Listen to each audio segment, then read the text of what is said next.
Ang title ng aking sharing ngayong hapon ay One Day in the Busy Schedule of Jesus. Kasi kung pagdudugtong-dugtongin natin yung mga gospel readings mula noong Lunes at bibigyan natin ng title, ang title ay Isang Araw sa Busy Schedule ni Jesus. St. Mark tells us that his day began by the shore of Lake Galilee. It was his first time to encounter the Galilean fishermen who would become his first disciples. The two sets of brothers, Simon and Andrew, James and John. They were busy fishing. But please, take note kung anong araw sila nangingisda. Sabbath day. And it must have been any time between 6 a.m. and 8 a.m. Well, in case hindi nyo alam, yung Sabbath or Saturday, that is the day of worship for the Jewish people. Ito yung equivalent ng Sunday para sa mga Kristiyano or Friday para sa mga Muslim. It means these guys, whom Jesus chose as his first disciples, were not even law-abiding. They were not very religious types of Jews. Why? They nagtatrabaho on Sabbath day when they should be worshiping in the synagogue. Kaya if I read between the lines, this is how I imagine the conversation took place. Sabi ni Jesus, "Good morning. Are you getting ready for fishing? Come on, guys. Give naman the fish a little break. Don't you think they also deserve to rest on Sabbath day?" Ha ha ha. I'm just kidding. By the way, I am Jesus of Nazareth. Your old rabbi here in Capernaum invited me to attend the synagogue service and to share my reflections on today's reading. Maybe you want to come along? I really don't know that many people yet in this neighborhood. And Mark tells us they left their boats and followed him. Yun yung gospel reading natin last Monday. And so they proceed to the synagogue. Kasunod. And I imagine now, nandun na sila sa synagogue, and what's happening there is between 8 a.m. and 10 a.m. ng Saturday. And by the way, in case you did not know, a synagogue would be the equivalent of our barangay chapels. And Mark tells us that he taught at length, and people were absorbed. They were mesmerized by his preaching. At ngayon, may addition sa audience niya. 4 na mangingisda. Simon and Andrew, James and John. Hindi sila talaga church-going. Naakit lang sila nung araw na yon. And in the middle of the liturgical service, may mangyayaring drama. Merong isang taong possessed by an unclean spirit. He makes a scene. And everyone is terrified. Everyone runs away except Jesus. And Jesus exorcised him. Yun yung gospel kahapon. Ngayon, yung gospel ngayon. Anong oras na? Tanghali na. Tapos na yung umaga. Tapos na yung drama sa synagogue. Tanghali na. At ngayon, Simon is full of admiration for his visitor from Nazareth. And he invites him to have lunch. Halika kayo, doon na kayo sa amin mag-lunch. Doon sa in-laws ko sa Capernaum. Palagay ko pinagyabang niya na masarap magluto yung biyenan niya. Pagdating sa bahay, unfortunately, to their disappointment, may sakit yung matanda. And Jesus prays over the mother-in-law, and she instantly recovers. And she gets up and prepares lunch for them. Medyo late lunch nga lang. Ito yung gospel natin ngayon. Palagay ko mga 3 o'clock na sila kumain ng lunch. Kasi nag-pray over pa, nag-healing session, at syempre, naghanda pa ng mailuluto itong matandang babae. So late in the afternoon na nung kumain sila, si Jesus matagal kumain.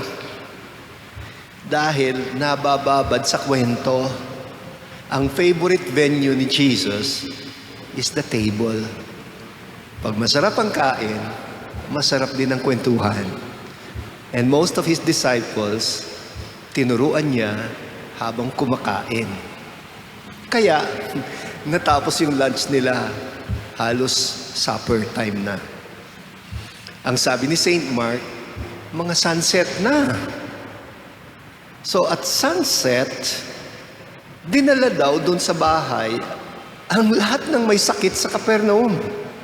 Because everyone had witnessed what happened in the synagogue. Hindi lang na-impress sila sa kanyang preaching, namangha din sila nung in-exorcise niya yung possessed man. Kaya ngayon, mahaba ang pila. Dala-dala nila lahat ng mga may sakit nila, pinapapray over sa kanya. At ang estimate ko, yung pray over session must have lasted between 6 p.m. to 10 p.m., if not 11 p.m. or even midnight. Wow! Napaka-busy schedule. Isang maghapon lang yon. A day in the life of Jesus. Kaya, I expect na yung kasunod, sasabihin ni Saint Mark, and Jesus was so exhausted, he was very tired. After the healing session, he fell asleep until noontime of the following day. No. Today's gospel, Mark will tell us, kahit ginabi na siya, he got up very early before dawn. Anong oras gumising? Anytime between 4 a.m. and 5 a.m.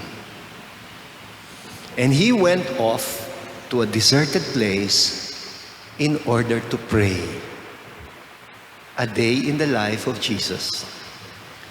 It appears that if there was any time in his schedule that Jesus will never give up or compromise, ito yung kanyang regular prayer period. At ang regular prayer period niya, the first activity of the day ay prayer. Actually, dito ko napulot yung aking coffee with Jesus. Kaya ang aking first activity rin, gagawa ako ng kape, dadalhin ko sa chapel, and I have coffee with Jesus. And this should make you understand why people were drawn to his teaching. It was his prayer that gave him energy, the energy to carry on with his super busy schedule. It was also his prayer that gave him the power over the evil spirits. Prayer gave him the healing power to his touch. Prayer that gave him authority, gave authority to his words. Because in prayer, he was one with his Father. Many people tell me na kung meron daw isang bagay na naging blessing sa panahon ng pandemya ay yung na-rediscover nila ang prayer sa buhay nila. I don't know if it is true with you, pero marami na ako narinig na nagkwento na sa panahon ng pandemya, natutong magdasal ulit ang madaming tao. Well, sabi pa sa akin ng isa, kundi siguro ako nagdadasal, nabaliw na ako, napraning na ako, o na-depress na ako. Prayer saved him from distraction and kept him focused sa kanyang mission. The gospel reading today ends with the disciples looking for Jesus. Kasi gumising sila and they realized nawawala siya. And Mark tells us, pinaghahanap siya. Sabi pa nga niya, they pursued him. And when they found him, ang sabi nilang, andiyan ka lang pala. Bakit ka nagtatago? Hindi mo ba alam, sikat ka na? Pinaghahanap ka ng lahat ng tao, in demand ka, superstar ka. Dito ka na lang. Anong sagot niya? Sorry, I have to say goodbye. Lilipat tayo sa ibang bayan dahil kailangan din nilang marinig ang mabuting balita. I think it is prayer that prevented Jesus from resting on his laurels. Kasi ang pinakamadaling panukso ni Satanas, yung ego massage. At kapag attention hungry yung tao, ayun, you will tend to rest on your laurels and forget about your mission in life. Kaya, magpasalamat din tayo. Kahit papaano, itong crisis na to has given all of us the opportunity to rediscover the positive meaning of solitude. Na yung solitude doesn't have to be equated with loneliness. That solitude can be an opportunity for prayer, for a deep communion with the Father, which is very empowering. And I assure you, it will keep you grounded in life and focused in your mission.